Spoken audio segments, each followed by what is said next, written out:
ബസ്സിൽ പ്രത്യേക സീറ്റ്, ക്ലാസ്സിൽ വെവ്വേറെ ബെഞ്ച്, ആണും പെണ്ണും ഒന്നല്ല, തുല്യത അംഗീകരിക്കുന്നില്ലെന്ന് PMA സലാം. സ്ത്രീ പുരുഷ തുല്യതയെ അംഗീകരിക്കുന്നില്ലെന്നും സാമൂഹ്യനീതിയാണ് വേണ്ടതെന്നും മുസ്ലിം ലീഗ് സംസ്ഥാന ജനറൽ സെക്രട്ടറി PMA സലാം. സ്ത്രീ പുരുഷ തുല്യതയല്ല, ലിംഗനീതിയാണ് ലീഗിന്റെ നിലപാട്. പ്രായോഗികമല്ലാത്ത മനുഷ്യന്റെ യുക്തിക്കെതിരായ വാദങ്ങൾ എന്തിനാണ് കൊണ്ടുവരുന്നതെന്നും അദ്ദേഹം ചോദിച്ചു.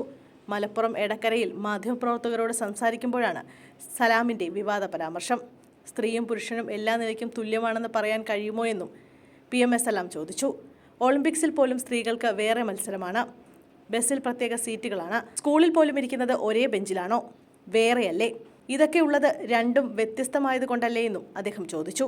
സ്ത്രീകളും പുരുഷന്മാരും ഇടകലർന്നുള്ള ഏത് പദ്ധതി കൊണ്ടുവന്നാലും എതിർക്കുമെന്ന MEG7 ലക്ഷ്യം വെച്ചുകൊണ്ടുള്ള കാന്തപുരം AP അബൂബക്കർ മുസ്ലിയാരുടെ പ്രസ്താവന നേരത്തെ വിവാദമാവുകയും അനുകൂലിച്ച സലാം രംഗത്ത് വരികയും ചെയ്തിരുന്നു.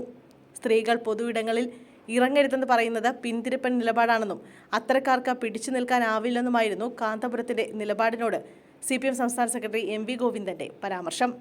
എന്നാൽ CPMന്റെ പോളിറ്റ് ബ്യൂറോയിൽ ആകെയുള്ളത് ഒരു സ്ത്രീ മാത്രമാണെന്നും വനിതാ മുഖ്യമന്ത്രിമാർ ഉണ്ടാകുന്നതിനെ CPM തടഞ്ഞുവെന്നും മാർക്സിസ്റ്റ് പാർട്ടി എന്നും സ്ത്രീകൾക്ക് എതിരാണെന്നുമായിരുന്നു PMA സലാമിന്റെ കുറ്റപ്പെടുത്തൽ.